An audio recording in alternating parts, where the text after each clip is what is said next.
오늘 우리가 함께 나눌 하나님의 말씀은 레위기 25장 8절에서 12절 말씀입니다. 레위기 25장 8절에서 12절 말씀, 구약 성경은 185페이지입니다. 참고로 주보에는 이 누가복음 4장으로 본문 말씀이 나와 있는데 준비하는 과정에서 변경하게 되었습니다. 이해해 주시길 바랍니다. 레위기 25장 8절에서 12절 말씀 우리 함께 읽겠습니다. 너는 일곱 안식년을 계수할지니 이는 7년이 7번인즉 안식년 7번 동안 곧 49년이라 일곱째 달 열흘날은 속죄일이니 너는 뿔나팔 소리를 내되 전국에서 뿔나팔을 크게 불지며 너희는 50년째 해를 거룩하게 하여 그 땅에 있는 모든 주민을 위하여 자유를 공포하라. 이 해는 너희에게 희년이니 너희는 각각 자기의 소유지로 돌아가며 각각 자기의 가족에게로 돌아갈지며 그 50년째 해는 너희의 희년이니 너희는 파종하지 말며 스스로 난 것을 거두지 말며 가꾸지 아니한 포도를 거두지 말라. 이는 희년이니 너희에게 거룩함이니라. 너희는 밭의 소출을 먹으리라. 아멘. 오늘 이 시간에는 본문 말씀을 통해서 하나님이 우리에게 주신 그 희년의 규례를 알아가고 또 그 의미와 또 정신을 이해하면서 이것을 우리가 어떻게 선교에 적용할 수 있는지 함께 나누도록 하겠습니다. 먼저 우리가 오늘 본문 25장 8절에서 12절을 읽었는데 제가 한 번 더 읽도록 하겠습니다. 너는 일곱 안식년을 계수할지니 이는 7년이 7번인즉 안식년 7번 동안 곧 49년이라 일곱째 달 열흘날은 속죄일이니 너는 뿔나팔 소리를 내되 전국에서 뿔나팔을 크게 불지며 너희는 50년째 해를 거룩하게 하여 그 땅에 있는 모든 주민을 위하여 자유를 공포하라.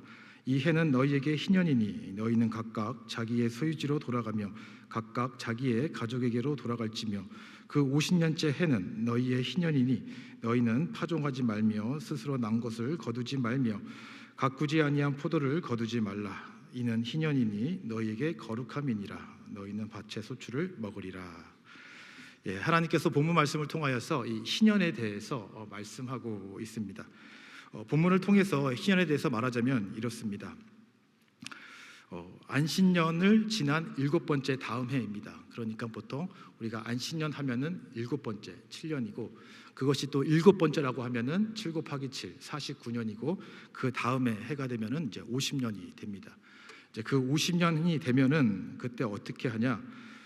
그 땅에 있는 모든 주민을 위해서 자유를 공포하라라고 말합니다. 그리고 각각 자기의 소유지로 돌아가며 각각 자기의 가족에게로 돌아가라라고 말씀하고 있습니다.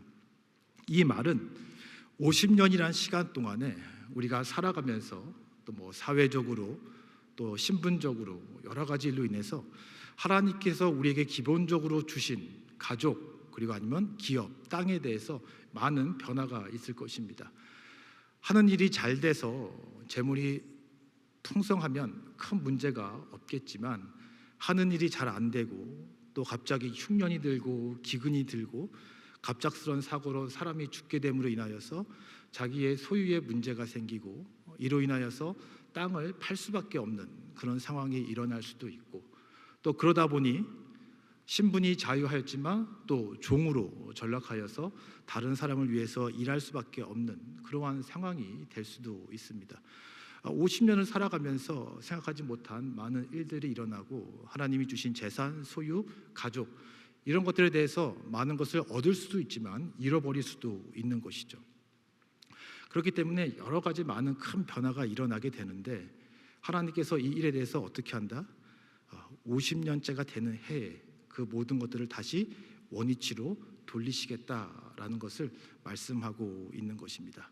더 많이 얻은 자 원래대로 받는 것만큼만 갖고 나머지는 돌려줘라. 그리고 잃어버린 자, 빼앗긴 자 이런 것만큼 다시 받아가라라는 그러한 의미에서 바로 이 희년의 규례를 하나님께서 만드신 것입니다. 그래서 하나님께서 이스라엘 백성들을 가나안 땅에 들어가게 하실 때 어떻게 하셨습니까? 각 지파별로 분류를 해서 그 지파들에게 기업을 주었습니다. 그리고 그 지파 안에서는 가족, 친족들을 중심으로 하여서 주신 땅의 기업을 받고 그 안에서 어떻게 했다? 그 땅들에게서 하나님 보시기에 합당하게 경영하며 그것들을 정복하며 살았는데, 그 모든 과정에서 일어나는 일들 가운데, 여러 가지 많은 일들 가운데 50년이 되면은 다시 원위치, 리셋, 이러한 개념의 규례를 백성들에게 주신 것입니다. 이러한 규례를 주신 목적은 무엇입니까? 결국 회복의 은혜를 베풀기 위함인 것입니다. 기본적으로 하나님께서 이스라엘 백성들을 가나안 땅에 들어가게 하시고 그 땅에서 정말로 편안하고 축복된 삶을 살아가도록 약속하지 않았습니까? 젖과 꿀이 흐르는 땅, 그 땅에서 나와 함께 살아가자. 그런데 인간적인 방법으로 세상의 질서로 살아가다 보니 잃은 것도 많고, 그것이 인생 가운데 고통이 되고 슬픔이 되고 아픔이 될 수도 있는데, 그 모든 것들에 대해서 내가 다시 회복시켜 주겠다, 원위치 시켜 주겠다, 너의 고통을 없애 주겠다, 이러한 의미, 이러한 목적으로서 바로 이러한 희년을 만들었다라는 것입니다. 우리가 읽지는 않았지만 좀 더 밑에를 보면은 구체적인 설명이 있는데 좋은 예를 들도록 하겠습니다. 레위기 25장 23절에서 28절을 보면은 이렇게 말씀을 합니다. 토지를 영구에 팔지 말 것은 토지는 다 내 것임이니라. 너희는 거류민이여 동거하는 자로서 나와 함께 있느니라. 너희 기업에 온 땅에서 그 토지 무르기를 허락할지니 만일 내 형제가 가난하여 그의 기업 중에서 얼마를 팔았으면 그에게 가까운 기업 물을 자가 와서 그의 형제가 판 것을 물을 것이요, 만일 그것을 물을 사람이 없고 자기가 부유하게 되어 물을 힘이 있으면 그 판 해를 계수하여 그 남은 값을 산자에게 주고 자기의 소유지로 돌릴 것이니라. 그러나 자기가 물을 힘이 없으면 그 판 것이 희년에 이르기까지 산자의 손에 있다가 희년에 이르러 돌아올지니 그것이 곧 그의 기업으로 돌아갈 것이니라 라고 말씀하고 있습니다. 여기서 먼저 하나님께서 뭐라고 선포하십니까? 토지는 다 내 것이다 라고 말합니다. 23절에 하나님께서 이스라엘 백성들에게 그 땅을 주고 정복하라라고 하였지만, 바로 이 희년에 대해서는 하나님께서 백성에게 하는 말이 토지는 다 내 것이다, 그리고 백성들을 향하여서 너희는 거류민이다 라고 말씀합니다. 거류민이라는 뜻은 이방인 아니면은 잠시 체류하는 자, 이러한 의미로 사용됩니다. 그러니까 하나님께서 너희가 살고 있는 모든 땅, 모든 토지는 너의 소유가 아니라 이것은 내 거야, 그리고 너는 이 땅에 잠시 머물다 가는 사람들이야 라는 의미로 말씀을 하고 있고, 여기에 담긴 의미는 결국 그 땅의 주인은 누구다? 주권은 누구한테 있다? 하나님에게 있고 하나님의 뜻과 그 계획 안에 이 모든 것들을 이루어 갈 것이다. 너희는 이 땅 가운데 잠시 있다 가는 자니 내 뜻에 맞게, 내 주권에 맞게 따르고 살아라 라는 것을 함축하며 말씀하고 있는 것이죠. 그러니까 자기의 땅이다, 내 것이다 라는 그 소유권을 주장할 수도 있겠지만, 그런 소리 하나님께는 안 통하고 이것은 내 땅이니까 내가 정한 이 희년의 규례대로 너희는 행해라 라고 말씀하고 있는 것입니다. 이러한 것을 먼저 하나님께서 선포한 다음에 그 다음에 하신 말이 무엇이냐? 가난하여서 땅을 팔았다고 한다면 기업 물을 자, 그러니까 가족 중에 대신해서 그 땅을 살 사람이 있으면 그 땅을 사서 다시 돌아가게 해라. 그리고 만일 나중에 다시 그 땅을 살 만한 능력이 있다면 그 땅을 사가지고 그 땅을 다시 소유해라. 그런데 이것도 안 되고 저것도 안 되면 바로 50년, 희년이 될 때까지는 그 땅을 산 사람이 소유권을 갖고 있지만 50년 되는 해에 다시 그 땅이 돌아올 것이다, 다시 너희 기업으로 줄 것이다, 이것을 말씀하고 있는 것이죠.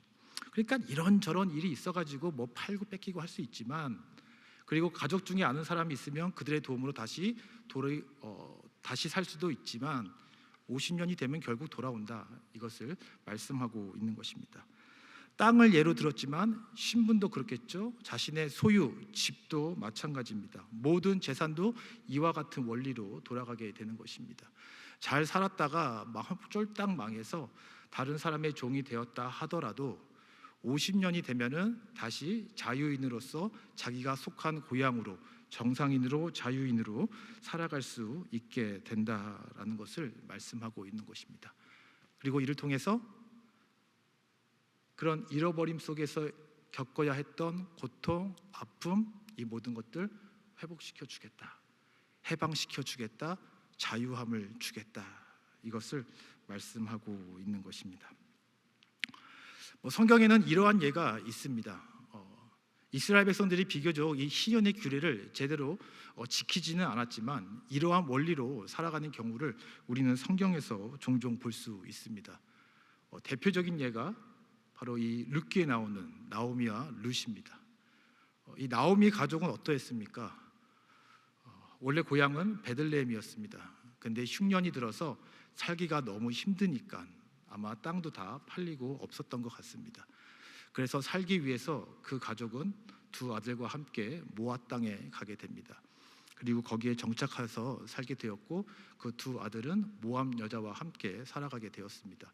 그런데 나오미의 남편이 갑자기 죽게 되고 그 아들까지 죽게 됨으로 인하여서 그 가문은 쫄딱 망하게 되었죠. 아무것도 없게 되었고, 그래서 나오미는 두 며느리한테 원래 너의 고향으로 돌아가라 라고 했는데 룻은 그렇게 하지 않고 나오미를 따라 원래 나오미의 고향이었던 베들레헴으로 돌아가게 됩니다. 근데 거기서 누굴 만나죠? 보아스를 만나게 됩니다. 근데 보아스가 알고 보니까 자기의 가족, 친족이었던 것이고 그가 기업 물을 자가 될 수 있었던 것입니다. 나오미는 전략적으로 룻에게, 보아스에게 가까이 다가가라라고 하였고, 나중에 가서는 그 둘 사이가 가까워져서 보아스가 스스로 내가 너의 기업 물을 자가 되겠다라고 하여서 바로 이 나오미가 흉년으로 과거의 모든 잃어버렸던 땅, 팔아버렸던 땅, 모든 소유권, 그리고 그 가문에 대해서 이 보아스가 다시 그것을 사가지고 회복시키는 그러한 일들이 일어나게 됩니다. 나오미는 자신의 기업과 모든 것을 한순간에 다 잃어버렸지만 그의 친족 보아스를 통하여서 다시 이렇게 회복되게 되는 이러한 일이 일어나는 것이죠. 그러니까 이러한 일이 일어나게 된 그 배경에는 하나님께서 그들에게 주신 이 희년의 규례, 이 고엘의 제도가 함께 있었기 때문에 그 희년의 제도를 따라서 보아스가 이러한 일을 하게 된 것입니다. 결국에는 잃어버렸던 모든 것들 다시 얻을 수 있고, 이걸 통하여서 무너졌던 가문, 무너짐으로 인하여서 겪어야 했던 고통들을 회복시키고 자유케 하는 이러한 일들을 겪게 되었던 것입니다. 바로 이것이 희년에 관한 것입니다. 여기에 대한 희년의 목적, 정신이 여기에 있는 것이죠. 살아가면서 잃을 수도 있고 고통받을 수도 있지만 결국 하나님께서 돌이키시고 회복시키시고 이를 통하여서 우리에게 은혜를 베풀어 주신다는 것입니다. 이것이 구약에 나온 희년의 배경입니다. 그런데 흥미로운 것은 무엇이냐? 이사야 61장을 보면은 바로 이사야 선지자가 이스라엘의 구원의 그 회복을 위하여서 선포를 하는데 바로 이 희년의 정신을 함께 사용한다라는 것입니다. 이사야 61장 1절에서 2절입니다. 주 여호와의 영이 내게 내리셨으니 이는 여호와께서 내게 기름을 부으사 가난한 자에게 아름다운 소식을 전하게 하려 하심이라. 나를 보내사 마음이 상한 자를 고치며 포로된 자에게 자유를, 갇힌 자에게 노임을 선포하며 여호와의 은혜의 해에 우리 하나님의 보복의 날을 선포하며 모든 슬픈 자를 위로하되 라고 말씀합니다. 여기 2절을 보시면 여호와의 은혜의 해라고 말씀하고 있습니다. 성경학자는 이 은혜의 해 이거를 희년이로 이렇게 해석을 하고 있습니다. 하나님께서 회복의 은혜를 베푸시기로 한 그 약속, 그날, 그 희년, 그것을 여호와의 은혜의 해라고 말하고 있고 바로 이날에 어떠한 역사가 일어나게 된다? 나를 보내사 마음이 상한 자를 고치며 포로된 자에게 자유를, 갇힌 자에게 노임을 선포하며 라고 말씀하고 있습니다. 당시 이스라엘이 어떠하였습니까? 하나님께 범죄하고 우상 숭배하여서 그들을 징계하는, 그리고 곧 멸망케 하는 어려운 상황 가운데 있었습니다. 나라가 불순종으로 온갖 악한 일들이 일어나고 그걸 통하여서 고통받고 힘들어하는, 눌리는, 그리고 이방 나라로부터 침략을 받는 그러한 어려운 상황 가운데서 바로 이 이사야 선지자는 미래의 메시아가 올 것임을 선포하고 그 메시아를 통하여서 회복의 역사가 일어날 것이다 라고 하면서 이 신년의 정신을 똑같이 도입해서 말씀하고 있다라는 것입니다. 마음이 상한 자, 여러 가지 침략으로 마음이 다 깨지고 broken heart, 그리고 포로된 자에게 자유를, 억눌리고 눌려서 답답한 자, 갇힌 자에게 노임, 자유와 해방, 회복됨, 이러한 역사, 이것을 이루어낼 것이다 라고 약속을 하신 것입니다. 그리고 누가복음 4장 17절을 보시면 바로 예수님께서 이 말씀을 그대로 사용하십니다. 누가복음 4장 17절에서 19절, 선지자 이사야의 글을 들이거늘 책을 펴서 이렇게 기록된 데를 찾으시니 곧 주의 성령이 내게 임하였으니 이는 가난한 자에게 복음을 전하게 하시려고 내게 기름을 부으시고 나를 보내사 포로된 자에게 자유를, 눈먼 자에게 다시 보게 함을 전파하며 눌린 자를 자유롭게 하고 주의 은혜의 해를 전파하게 하려 하심이라 하였더라 라고 말씀하고 있습니다. 동일하게 주의 은혜의 해를 전파하게 하려 하심이라 라고 말씀하시면서 바로 포로된 자, 눈먼 자, 이 모든 자에게 자유와 해방 그리고 치료됨의 역사를 일으키게 하겠다라고 말씀하고 있습니다. 그러니까 여기에 어떤 의미가 있습니까? 우리가 보통 이사야의 선포 그리고 예수님의 선포에 대해서는 어떤 영적인 회복, 영적인 구원, 영적으로 임하는 그 하나님의 나라 안에서 일어나는 구원의 역사, 이러한 것들을 우리가 생각할 수 있는데, 그러한 의미를 선포함에 있어서 바로 그 희년의 정신, 그 의미를 동일하게 적용하고 있다라는 것입니다. 바로 이러한 말은 예수님께서 이 세상에 오셔서 궁극적으로 우리에게 영적인 구원을 일으킨다고 하지만 그것이 전부가 아닌 우리의 현실적인 삶, 실제 생활 속에서 겪는 고통, 아픔, 슬픔, 이것까지도 케어하시고 그것까지도 회복되는 역사를 예수 그리스도를 통하여서 우리에게 이루시겠다, 나타내시겠다라는 것을 말씀하고 있는 것입니다. 단순히 영적인 회복, 영적인 구원, 영적인 하나님의 나라를 경험하는 그것으로 끝나는 것이 아니라 실질적인 우리의 삶, 현실의 삶 속에서의 고통, 아픔, 눌림, 얽매임, 묶임, 이 모든 고통에서 자유케 하는, 해방케 하는 그러한 은혜를, 이 희년의 정신을 그의 사역 가운데 우리에게 나타내겠다라는 것을 선포하고 있는 것입니다. 얼마나 은혜가 됩니까? 은혜 안 되십니까? 그리고 본문 9절에서 누가복음 4장 21절에 이렇게 말합니다. 예수님께서 이 글이 오늘 너희 귀에 응하였느니라. 무엇이죠? 이루어졌다라고 말씀하고 있는 것입니다. 그 희년의 정신을 이사야 선지자가 메시아의 오심을 선포하고 예수 그리스도께서 오셔서 실제적으로 그 말씀을 선포하면서 어떻게 되었다? 그 약속이, 그 선지자의 말씀이 이루어졌다라고 말씀하고 있는 것이죠. 얼마나 은혜가 됩니까? 단순히 영적인 구원으로 끝나는 것이 아닙니다. 실질적으로 예수님의 사역이 어떠하였습니까? 단순히 복음을 전파하고 한 영혼이 구원받는 그러한 사역으로 끝났습니까? 예수님의 사역은 그러하지 않았습니다. 예수님은 아프고 연약한 자를 찾아갔고 그들의 아픔을 헤아려주고 그들에게 긍휼을 베푸시고 그것들이 회복되어질 수 있도록 하나님께서는 사용하셨습니다. 오병이의 이적을 통하여서 정말로 말씀을 들으면서 배고파서 굶주린 자들에게 이적을 통하여서 충분한 음식을 주었고, 또 안진뱅이가 일어설 수 없는 그 상황에서 이적을 통하여서 안진뱅이가 일어나게 하는 역사가 일어나게 하였고, 그 사마리아 땅에서 남편이 많다 하여 모든 사람에게 멸시와 무시를 당해서 가장 더운 날씨에 사람을 피해 우물가에 간 여인을 찾아가서 그들에게 생명수를 주시면서 은혜를 베푸시고, 예수님을 따라온 여자, 창녀와 같은 여자를 무시하는 것이 아니라 은혜를 베푸시고 긍휼을 내시면서 함께 동역하게 되는 그러한 일들, 아픈 자들, 궁휼한 자들, 예수님은 무시한 것이 아니라 오히려 그들을 찾아갔고 그들과 함께 하였고 그들에게 은혜를 베푸심으로 인하여서 눌렸던 삶, 억눌렸던 삶, 무시받았던 삶 속에서 자유함을 그들에게 베풀어 주셨습니다. 예수님의 사역은 단순히 영혼 구역이 아니라 실질적인 우리 삶의 은혜를 베풀어 주시는 그러한 삶이었다라는 것이죠. 초대교회는 어떠하였습니까? 사도행전은 어땠습니까? 사도행전에 나오는 초대교회는 이러하였습니다. 자기의 모든 소유를 자기의 소유로 주장하지 않고 교회에 헌금하였고 이것을 통용하여서 각각 필요한 사람들에게 나눠줬다라고 말씀합니다.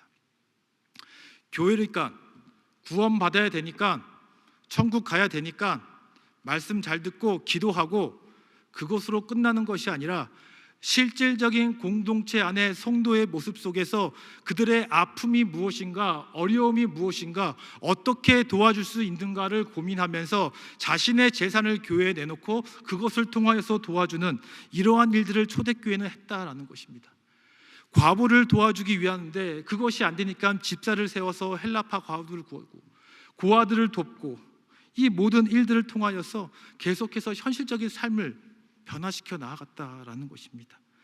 오네시모와 빌레몬의 일을 여러분 잘 아시지 않습니까?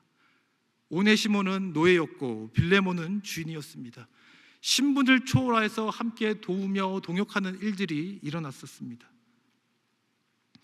모든 일들이 사회적으로, 경제적으로 어렵고 힘들고 신분적으로 인하여서 무시받을 수 있는 그 모든 상황에서 그 모든 것들을 초월하여서 공동체 안에 있는 성도들의 실질적인 아픔을 함께 나누며 도와주는 모습으로서 바로 초대교회는 복음의 사역을 했다라는 것입니다. 복음의 사역, 전도하는 사역, 하나님의 백성으로 살아가는 이 모습은 바로 희년의 정신이 항상 함께 있었다라는 것입니다.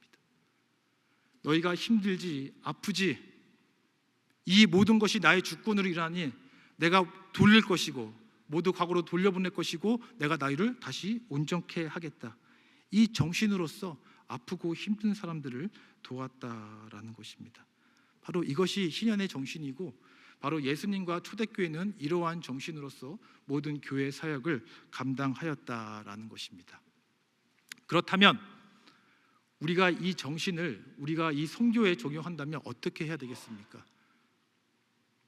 우리가 하는 모든 선교 사역 가운데 이 희년의 정신이 들어간다면 우리는 어떻게 선교를 해야 하겠습니까? 물론 우리는 모든 곳에 나아가서 복음을 전해야 할 것입니다. 정말로 한 영혼이라도 예수를 믿고 정말로 사망에서 지옥에서 생명으로 가게 되는 그러한 사역을 해야 할 것입니다. 그런데 그것이 다일까요? 그것이 전부일까요? 결코 그렇지 않습니다. 바로 예수님처럼 초대교회처럼 바로 현실적으로 힘들어하는 그 영혼에게 다가가서 그들의 아픔이 무엇인지를 우리가 보고 그들을 위로하며 그들을 도울 수 있는 방법들을 우리가 찾아내며 실질적인 방법으로 그들을 도울 수 있어야 합니다. 그리고 그러한 사역들을 통하여서 바로 그들이 자유함과 해방감과 참된 회복의 역사를 경험해야 합니다. 바로 이러한 사역들이 우리가 하는 선교의 사역 가운데 포함되어야 하는 것입니다.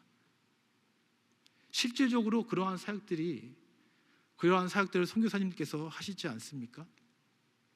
우리가 과테말라 가서 뭐 합니까? 과테말라에 가서 의료 선교를 합니다. 과테말라에 있는 사람들에게 교회를 세우고 복음을 전하는 것 외에 의료팀이 가서 그들의 아픔에 대해서 우리가 함께 공감하며 치료해주고 도와주는 이러한 사역을 합니다. 우리가 이번에도 멕시코에 가서 한 것이 무엇입니까? 교회 건물을 지어주고 그들이 하지 못하는 일들을 우리가 도와주었습니다. 실질적인 그들의 삶 가운데 우리가 함께 하였고 그들을 위로하였고 그들을 도와주었다라는 것입니다. 실질적으로 우리가 선교사님들 사역하시는 분들 볼리비아, 페루, 태국 모든 사역 가운데 이러한 사역들이 있습니다. 이노웅 선교사님 고아원을 운영하면서 거기 있는 고아들에게 실질적인 도움을 주면서 어떻게 살아갈 수 있을까? 그들이 어떻게 더 잘 살 수 있을까? 도움을 주지 않습니까? 결국 이런 것들이 우리가 해야 하는 선교의 모습이라는 것입니다. 사실 우리가 멀리 가지 않더라도 우리 주위에서는 이러한 구제사역, 도움의 사역들을 우리는 계속해서 하고 있습니다. 우리 전도회 날 때 우리 전도팀은 LA에 가서 그 홈레스들에게 커피와 라면을 주고 또 그러면서 복음을 전합니다. 날씨가 추워질 때는 우리가 또 침낭이나 담요를 주고 또 옷도 있으면 옷도 주면서 그들에게 실질적으로 어떻게 그들이 필요한 것들을 우리가 제공을 합니다. 우리 주변에는 많죠. 마약으로 중독으로 고통받는 사람들, 그런 것을 돕고 있는 센터들이 있고 또 계속해서 어려운 상황 가운데 있는 돕는 여러 가지 많은 기관들이 우리 주변에 너무나 많이 있습니다. 바로 이러한 모습으로 실질적인 선교를 해 나아가고 있는 것입니다. 바로 우리가 이러한 사역들을 함께 해야 하는 것입니다. 선교라는 것은 막연히 멀리 가서 복음을 전하고 예수를 전하는 것, 그것으로 끝나는 것이 아니라 바로 우리 삶 속에서 우리 주변의 삶들을 도와주고 그들이 바로 회복의 역사, 자유함을 누릴 수 있게 도와주는 것, 바로 이것이 우리가 해야 하는 선교의 사역이라는 것입니다. 여러분도 그런 선교의 사역에 동참하기를 원하십니까? 그냥 단순히 멀리 가는, 해외로 나가는, 뭔가 예수님을 전한다, 이러한 사명으로 하는 복음, 선교, 이것이 아니라 실질적으로 사람들에게 찾아가 위로하고 도움을 주는 그러한 선교에도 여러분 함께 참여해 주시기를 바랍니다. 제 과거의 경험을 나누자면, 예전에 사역하던 교회에서 중찬단을 만들었습니다. 그리고 악기를 좀 잘하는 사람들을 모아서 하나의 이렇게 찬양팀을 만들었습니다. 그래서 연습을 많이 해가지고 노인 아파트에 가서 작은 콘서트를 열었습니다. 여러분 잘 알다시피 노인 아파트 가면은 우리 연로하신 분들 많이 계시죠. 그분들을 다 모아놓고 우리가 찬양을 하고 악기 연주를 하고 또 그렇게 하면서 또 말씀으로 또 한번 권면하고 위로하고 그 다음에 식사 대접을 하고 왔는데, 거기에 있는 분들이 너무나 좋아하였습니다. 인사를 하는데 손을 꼭 붙잡고 환하게 웃으시면서, 몸이 안 좋아서 밖에 나가기 힘들고 그냥 항상 아파트 안에만 있었는데 이렇게 와가지고 또 찬양도 듣고 같이 식사도 하니까 너무나 좋다, 너무나 감사하다라는 그러한 말씀을 저에게 하였습니다. 또 예전에는 이 레스큐 미션이라고 해서 그런 홈레스들이 살고 있는 곳에 가서 그들에게 또 식사를 주고 봉사하는 그러한 일들을 했습니다. 대부분 아시겠지만 미국 사람들 그런 거 주면은 그냥 받고 그냥 가버립니다. 별 고마운 마음도 없고 한데, 근데 그 중에 꼭 이렇게 한두 명 이렇게 찾아와서 고맙다고, 감사하다고 그렇게 말하는 사람들이 있습니다.